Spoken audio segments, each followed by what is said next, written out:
Today we're going to be making Acapulco chicken. Acapulco chicken is chicken thighs which will be seasoned with black pepper, garlic salt, and chili powder. We're going to cook that chicken and then remove it from the pan. And in that same pan we're going to cook together more chili powder, hot sauce, onions, tomatoes, jalapenos, and green peppers.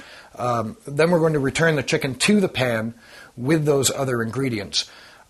In addition to that, we're going to make green chili and cheese rice. We're going to cook rice, and when it's cool, add green chilies and cheese to it. We're then going to transfer that to a baking dish and bake it until it's nice and bubbly. What should happen is that after we cut out the rice when it's done and plate that, we'll pour the chicken over it with the vegetables on top. And the spiciness of the chicken should be counteracted by the mildness of the green chili and cheese rice.